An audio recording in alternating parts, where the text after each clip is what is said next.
Bonjour et bienvenue dans cette vidéo où on va parler de la blockchain. Comment ça marche Bitcoin et Ethereum? C'est quoi la blockchain ou plutôt une blockchain et pourquoi la technologie suscite autant d'intérêt? Et enfin, quelle est la différence entre une crypto-monnaie et une blockchain? Ce sont des questions qu'on me pose fréquemment et que je vais essayer de répondre dans cette vidéo pour que vous compreniez mieux le fonctionnement de tout ça, quoi. Alors il existe deux façons d'aborder la question, on va dire généralement. La première, c'est de parler de la façon très technique, très détaillée, qui est généralement peu accessible aux personnes qui ne sont pas dans le domaine technique. On va parler d'algorithmes, de protocoles de consensus, voilà, de tout plein de trucs comme ça. Et c'est pas forcément la manière la plus pratique pour si vous n'êtes pas du domaine, et surtout je risque de vous perdre, donc je ne vais pas en parler tout de suite. Et la deuxième, c'est de voir ça comme un actif spéculatif, où on va vous dire que c'est trop bien, que c'est sécurisé, que ça peut rapporter gros, et en fait, on ne fait pas vraiment avancer le schmilblick. Donc c'est un petit peu la manière que moi j'aime pas trop. Donc moi dans cette vidéo, je vais essayer de répondre à ces questions de manière simple pour qu'on puisse un peu comprendre comment tout ça marche et qu'on puisse quand même s'intéresser au domaine sans forcément avoir un profil très technique. Allez go!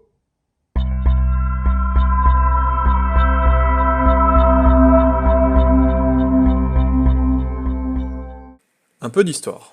Les premiers travaux sur les algorithmes de blockchain remontent initialement aux années 80-90. Ce monsieur, c'est David Chaum. C'est l'une des premières personnes à avoir proposé un protocole d'échange ressemblant à la blockchain que nous connaissons, cela dans une dissertation en 1982. Par la suite, ces deux ingénieurs voulaient mettre en place un système de stockage où l'horodatage de documents ne pouvait pas être altéré. On commençait donc petit à petit à sentir le besoin de sécurisation sous-jacent auquel la blockchain répond. Alors d'ailleurs, la blockchain permet d'apporter une réponse à deux expériences de pensée que sont le problème des deux généraux et le problème des généraux byzantins. Ce sont des expériences de pensée qui permettent de mettre en évidence les limites d'un médium non fiable et asynchrone pour la mise au point d'une attaque coordonnée. Brièvement, en fait, c'est des généraux qui vont devoir se mettre d'accord, ils sont à différents points, et ils vont devoir attaquer une ville en même temps et communiquer pour faire une attaque commune. Bref, s'ils n'attaquent pas en même temps, en fait, ils vont perdre. Donc, comment ils peuvent communiquer et comment ils peuvent s'entretenir. Alors ça, c'est super intéressant, mais ça fera l'objet d'une prochaine vidéo, probablement un peu plus tard. Mais c'est vraiment un problème très intéressant que j'aimerais aborder. Mais là où tout cela commence réellement, là où la première blockchain a ensuite été développée, c'est en 2008 grâce à une personne ou un groupe de personnes connu sous le nom de Satoshi Nakamoto. L'identité de cette personne est encore inconnue à ce jour et fait l'objet de nombreux débats et de nombreuses spéculations. Les travaux de Satoshi ont permis le déploiement du réseau Bitcoin que l'on connaît aujourd'hui. On suppose que l'innovation a été motivée par la crise de 2008, avec le fiasco bancaire des subprimes, où la confiance dans le système bancaire fut probablement ébranlée pour toujours. Dans un second temps, plus exactement le 30 juillet 2015, est lancé le réseau Ethereum. Vitalik Buterin, son fondateur, voit plus loin que la simple application monétaire du Bitcoin et propose un outil permettant de déployer des applications décentralisées. À ce moment-là, c'est la consécration, car c'est ce qui va populariser énormément l'écosystème. Ce tournant majeur permet à n'importe qui d'exploiter la technologie blockchain moyennant un petit peu de programmation. Les possibilités sont infinies. Aujourd'hui encore, Ethereum et Bitcoin inspirent de nombreux porteurs de projets dans l'innovation, que cela soit dans la création de nouvelles blockchains ou d'applications qui les exploitent. Alors, commençons par une définition. Donc la blockchain, dans sa définition la plus simple, c'est la blockchain est une technologie de stockage et de transmission d'informations transparente, sécurisée et fonctionnant sans organe de contrôle. Rien que ça. C'est un peu comme un arbre généalogique, sauf qu'au lieu de tracer des relations entre des personnes, on va tracer des relations entre des acteurs via des transactions. Les acteurs, en fait, c'est les personnes qui interagissent avec le réseau, donc vous et moi. Par exemple, on peut dire que vous êtes le petit-fils de votre grand-père parce que votre père est le fils de votre grand-père. Donc par transitivité, on peut savoir que vous êtes le descendant de la famille. C'est grâce à l'antériorité et au chaînage de cette relation, donc votre grand-père, votre père, vous, qu'on peut savoir qui vous êtes, dans quelle famille, quoi. Et pour la blockchain, c'est exactement la même chose. C'est parce qu'on connaît l'historique de toutes les transactions depuis la création de votre compte et depuis la création du réseau qu'on est capable de donner l'état actuel de votre portefeuille sur la blockchain. Donc par exemple, sur une blockchain comme Bitcoin, on est capable de connaître combien vous avez de Bitcoin sur votre compte parce qu'on sait combien vous en avez reçu, de qui et à qui vous en avez envoyé et combien. Alors, comment ça marche cette affaire? Moi, ce que je vous propose dans cette vidéo, c'est d'analyser point par point la définition qu'on vient de voir et un peu d'expliquer, de vulgariser tout ça. Première chose, c'est que c'est une technologie décentralisée sans organe de contrôle. Une blockchain, ça fonctionne sur un réseau peer-to-peer décentralisé avec des ordinateurs qu'on appelle nœuds. Des nœuds, alors notez bien ce terme parce qu'on va y revenir et c'est très important. On parle de réseau décentralisé en opposition à un réseau centralisé, comme par exemple le réseau téléphonique, où un petit nombre d'opérateurs contrôlent l'intégralité du réseau.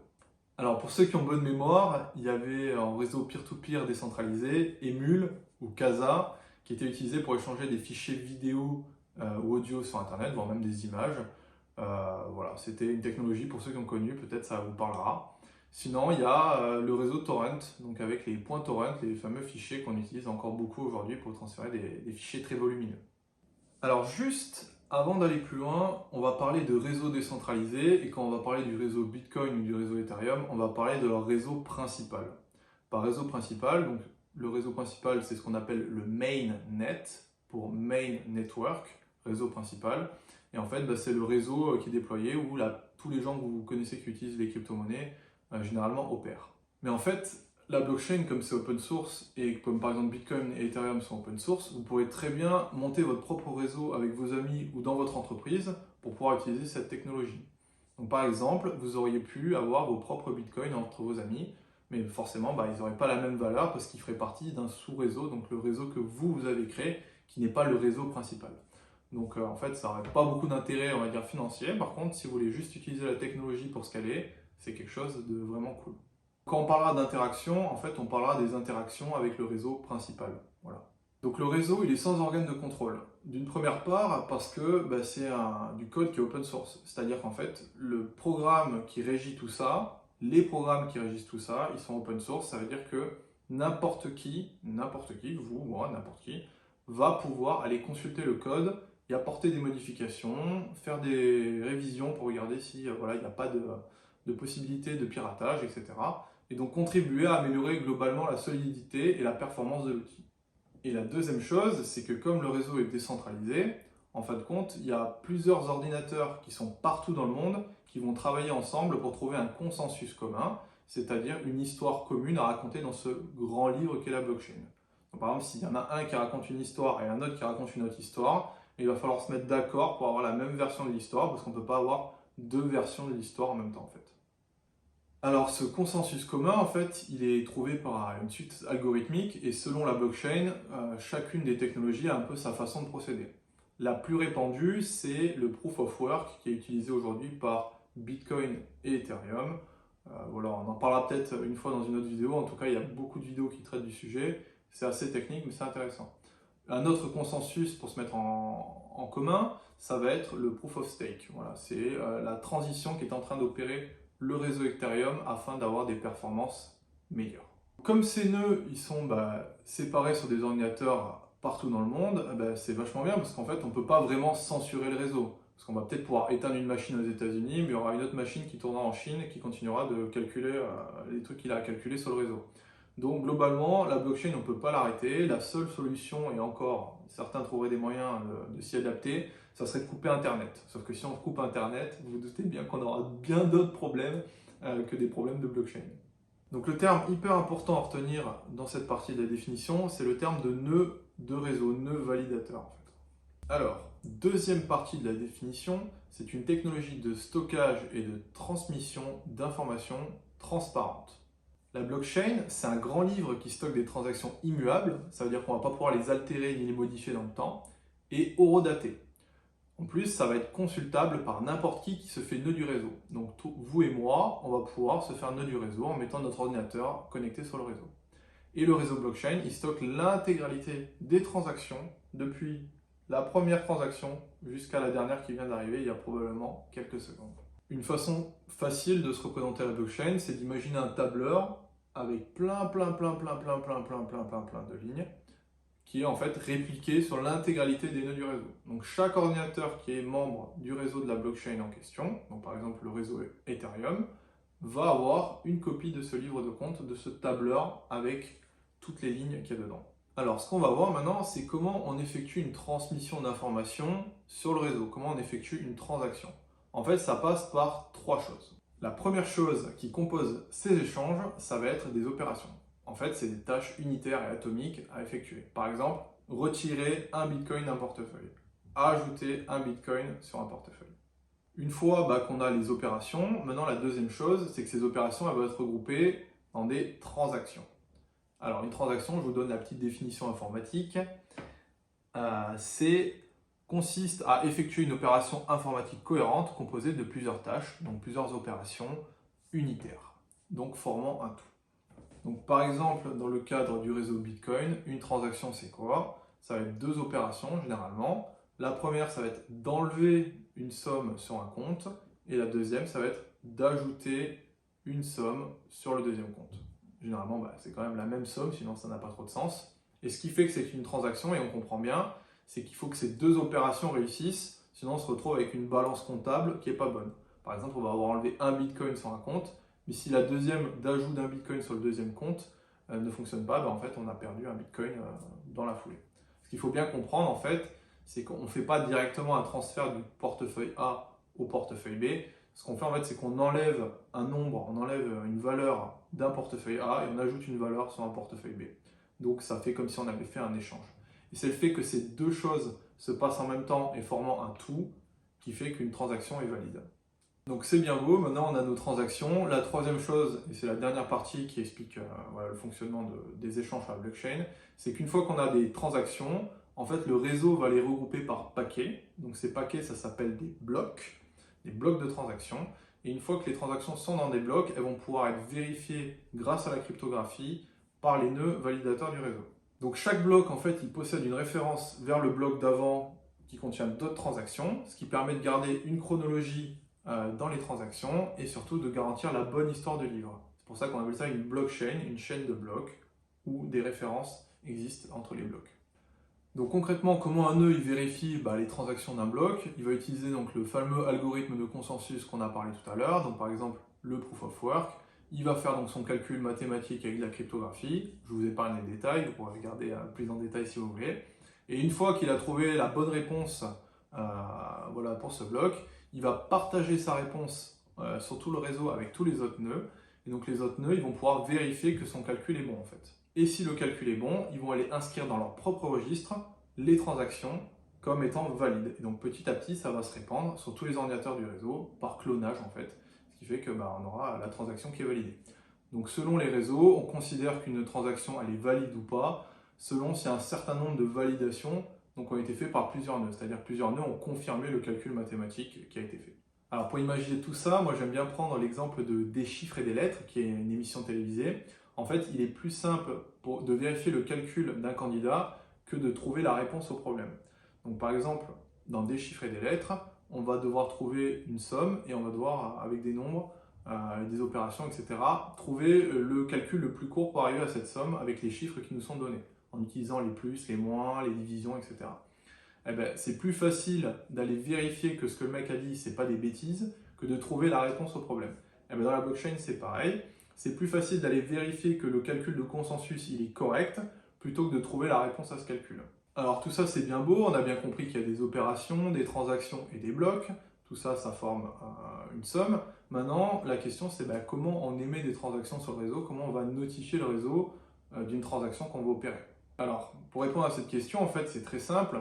Comme c'est les nœuds du réseau qui valident les transactions, en fait, il suffit d'envoyer notre transaction à un de ces nœuds du réseau. Donc il y a des nœuds très populaires, il y a des nœuds dans lesquels on a plus confiance que d'autres. On peut également monter son propre nœud chez soi. Et une fois qu'on a envoyé donc notre transaction sur ce nœud, en fait c'est via un petit message informatique qu'on va envoyer grâce à un programme, la transaction est prise en compte et elle va être calculée à un moment donné. Et donc ça nous conduit à la troisième partie de cette définition qui est une technologie sécurisée. Donc cette technologie, elle utilise un chiffrement via la cryptographie pour vérifier les transactions. Ces transactions, elles sont émises par des petits programmes qu'on appelle des portefeuilles numériques, c'est-à-dire des wallets, pour ceux qui parlent anglais. C'est ce qu'on va voir tout de suite. Un portefeuille numérique, c'est un programme qui va fournir généralement une interface graphique pour deux choses. La première chose, c'est une clé privée.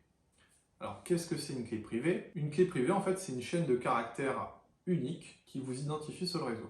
En fait, il faut voir un peu ça comme un mot de passe, sauf que ça va être un mot de passe de beaucoup de caractères. Donc, c'est privé et unique, et c'est ce qui vous identifie sur le réseau. Ça veut dire qu'il ne faut surtout pas la partager, parce que quiconque possède votre clé privée, en fait, c'est comme s'il possédait votre mot de passe, et qui peut donc se faire passer pour vous sur le réseau.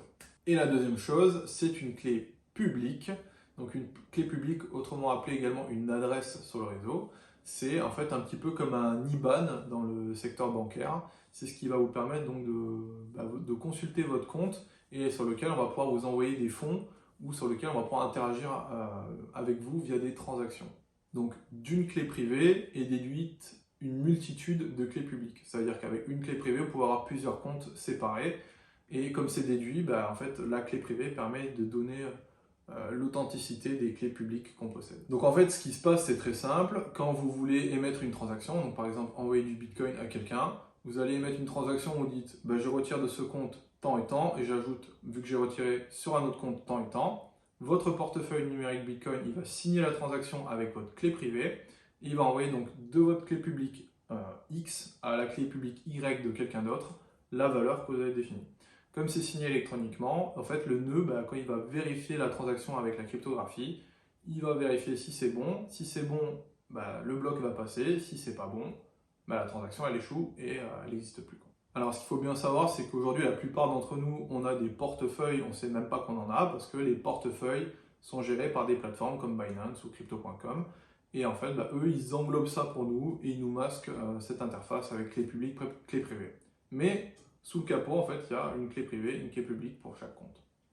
Alors maintenant, on a vu comment on communique sur le réseau, comment ça fonctionne, avec les opérations, les transactions, les blocs, que c'est vérifié avec la cryptographie et qu'il y a des portefeuilles. Maintenant, vous allez vous poser la question, mais pour quelle raison, pourquoi diable j'irais mettre à disposition mon ordinateur pour calculer les opérations sur le réseau?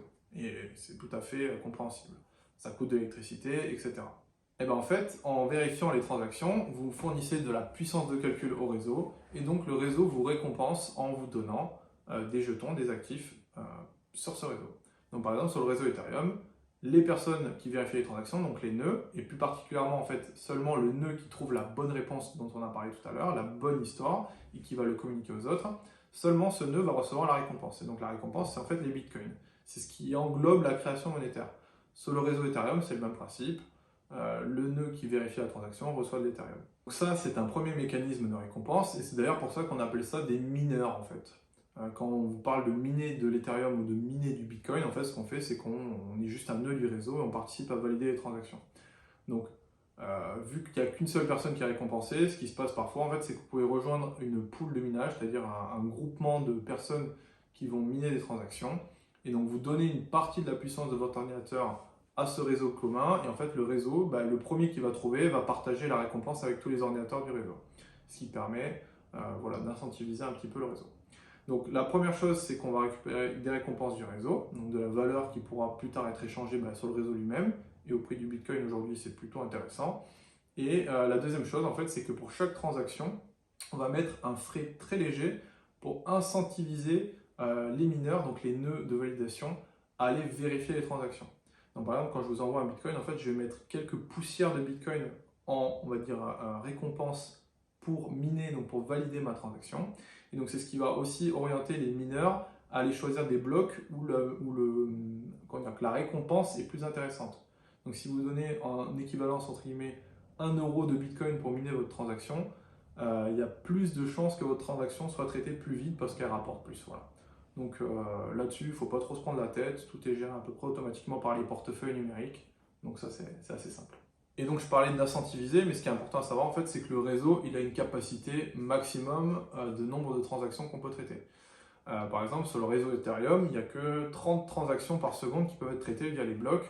Donc il y a des périodes où le réseau est assez congestionné. En fait, le moment où vous envoyez une transaction, ça peut prendre plusieurs minutes à être traité.